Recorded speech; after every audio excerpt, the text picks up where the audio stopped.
this video, I'm going to show you how to make this adorable sewing pattern. You can make this pattern as a blouse or a dress. Some of my favorite things about the wavy collar pattern are the statement collar, the back of the statement collar, a puff sleeve gathered into a long cuff, the wide hem at the bottom. This sewing pattern is size inclusive, ranging from a 32-inch bust to a 58-inch bust. All pattern details can be found at the link below, where you can also download the pattern so that you can follow along. I originally sewed a bunch of these in the winter when I released the pattern, and now that it's spring where I'm at, I actually made a sleeveless version while I was filming this. But that difference aside, this video should serve as a comprehensive sew along for anyone who has the pattern and is just going through. So without further ado, I'll show you how to make this adorable pattern. When you cut out all your pattern pieces, check the grain lines and notches. You should have 2 front pieces that are mirrored, 2 strips of interfacing, 2 collars, both cut on the fold, a top collar and an under collar, and then 1 back piece. Not shown here, but you should also have a collar binding, which is a strip cut on the bias, and sleeves and cuffs, assuming you're making the full version. The first thing you'll do is attach the interfacing. So you want to flip it bumpy side down and align it between your 2 notches. Remember, you have notches at 3/8 of an inch and 1 3/8 inches. So I'm just going to go back in and make sure it's aligned at 3/8 inch from the edge, all up and down the front. And once you have it aligned, press it in place. Then fold that raw 3/8 inch edge back onto the interfacing and take that whole thing and fold it over itself to create your button placket. Press that in place, and when you flip it over, you should have a nice clean front edge like so. Then repeat all those steps to create a placket on the other front side, and take it all to your machine to edge stitch those plackets in place.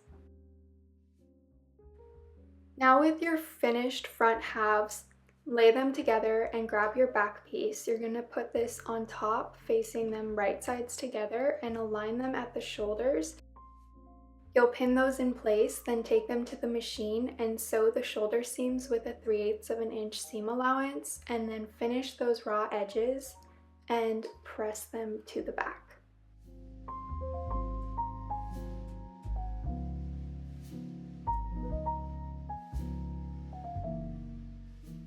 Now take your 2 collar pieces and align them right sides together, meeting them up at the center back notch. Pin that in place, and then align the rest of the neckline edges, just pinning all around that inner curve. You'll notice how the under collar is 1/8 of an inch smaller around the perimeter, and so the goal is to align all edges of these different sized collars to meet up at the same points, starting with that front edge and then continuing all around the curved edge, matching up all concave and convex curves of the under collar, which is the smaller one, and the top collar, which is the larger one. And remember, when you get back to that other front straight edge, to meet it up as well. Now with the perimeter lined up, you're going to take it to the sewing machine and sew along the outer edge with a 1/4 inch seam allowance. I'm starting at the front neckline of one side and then continuing all around the collar until it meets up with the opposite neckline corner of the collar. And I have the top collar facing up on the machine, so I can gently ease it into the smaller under collar as I'm moving through it. Next, we're going to trim the seam allowance of the under collar. How do you know what side the under collar is? Well, if you smooth it out, on the larger collar, you'll see bubbling because you have all that excess fabric. So if we flip this over, there's no bubbling. So that's how we know this is the under collar. You can also see it's going to look shorter at the back of the neckline. These points will eventually meet up, but that's just one more way you can tell. Now with your under collar located, you're going to go all the way around the perimeter and trim the seam allowance down to half of what the top collar width is. So the top collar is a 1/4 of an inch seam allowance, so you're trimming the under collar to 1/8 of an inch seam allowance. This is the most meticulous part of the process, and I recommend having smaller scissors than I'm using here.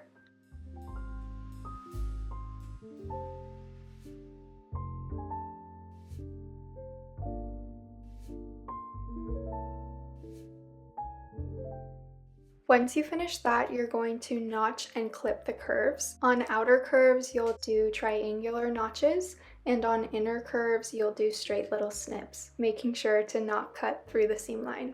So you'll have notches on the outward curves, clips on the inward curves, notches on the outward curves, clips on the inward curves, and you'll just do this all the way around the collar. And the last step here is to just trim those front collar bottom corners diagonally without cutting into the seam. And now your collar is ready to turn to the outside. For this step, I recommend using a loop turner, but I couldn't find mine, so I'm using a ruler and a pencil here. Just anything you can use to push out the edges of the curve that are currently stuck inward. The goal is to push all those curves out nicely and press as we go to get that nice clean finish.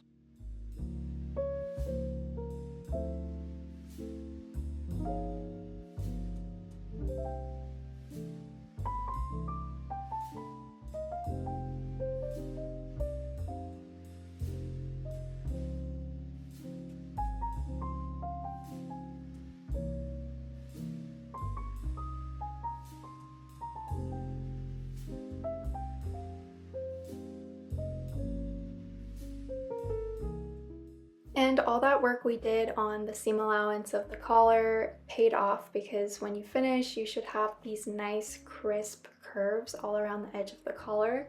And the top will look really nice. If you flip it over, you'll see that that seam is hidden on the undercollar, whereas the top collar just looks like one continuous piece, exactly how we want it to.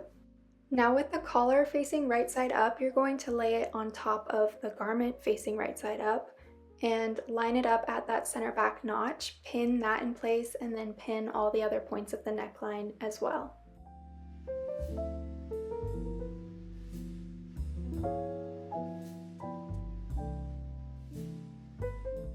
And just one thing to check when you're aligning the collar with the button placket on the neckline. The collar corner should not attach where you see the top stitching, but rather if you flip the placket to the back, it's where you see the edge of the placket. Those 2 points would be touching if they were on the same side. So just imagine you can see that edge of your placket from the front, and that's where you want your collar point to line up. Now with your collar anchored to the neckline, you're going to take it to the machine and baste stitch it in place. You want your basting stitch to hide inside your collar seam allowance, which is 1/4 of an inch, so I'm basting with 1/8 of an inch seam allowance. Next, you're going to take the collar binding facing wrong side up, line it up with the raw edge of the neckline, and pin it in place.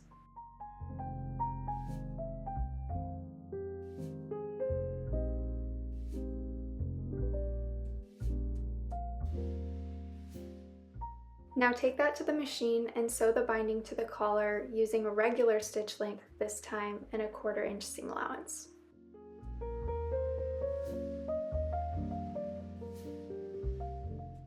Then you'll trim the seam allowance to half its width, so it was 1/4 of an inch, so you're trimming it down to 1/8 of an inch.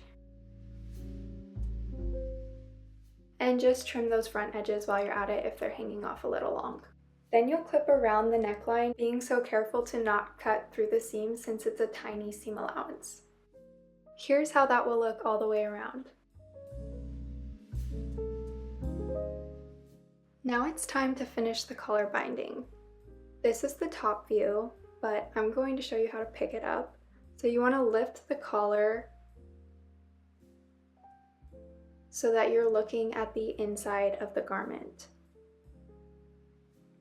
And I'm going to show you from this view for context the fold that we're going to do, but then I'll zoom in for a crisper view. So you'll fold in the excess edge at the corner, and then you'll fold the binding from the top down to about where the seam line is, and then fold that one more time over itself. Alright, let's zoom in for a better view. So you're going to fold in this excess edge on the side. I already trimmed mine, but trim yours if you have to.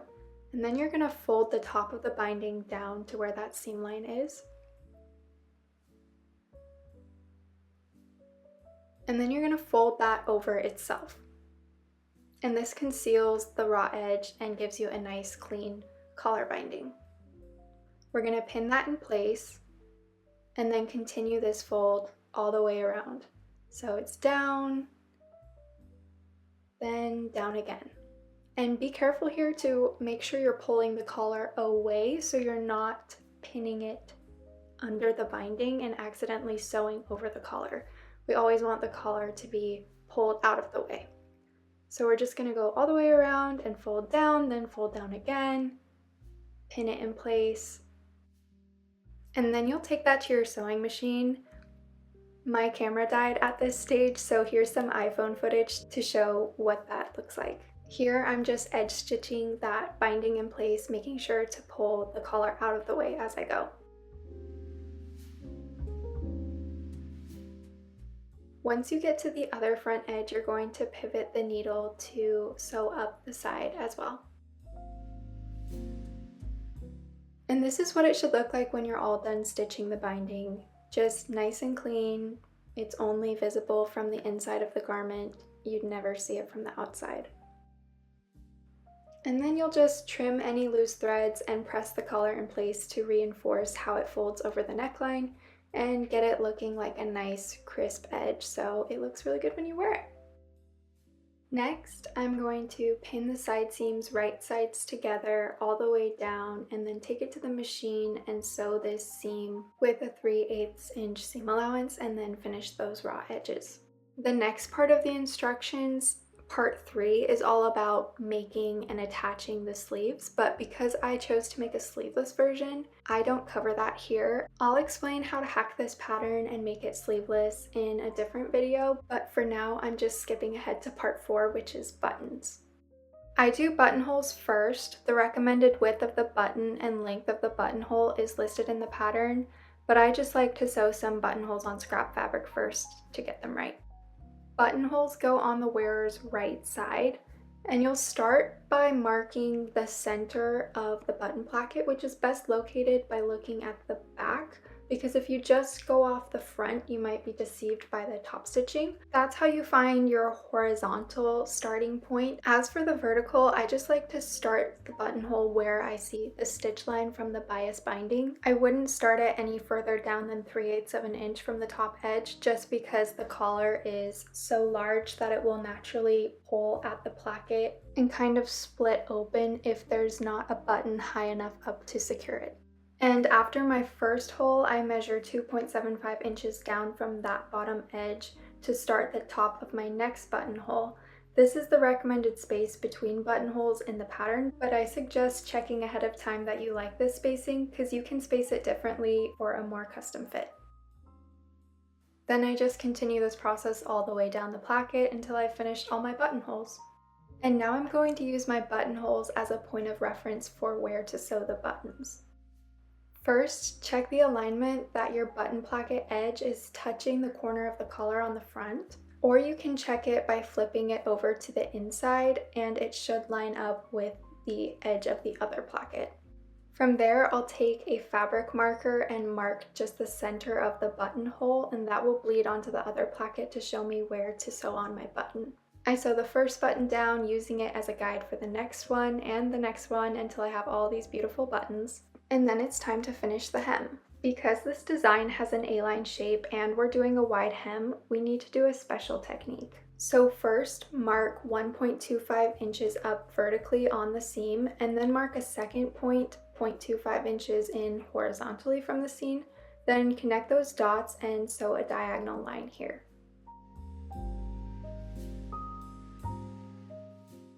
Then you'll serge all the way around the bottom edge of the garment and make sure that that seam is pressed to the back. So then you get this nice serged edge along the bottom. And then you'll measure 1.25 inches up to complete the hem. You'll fold that and you'll see that that almost dart we took in is nicely concealed in the fold.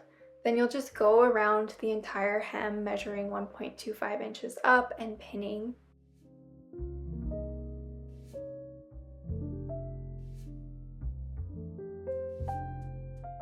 Then take it to the machine and edge stitch it in place.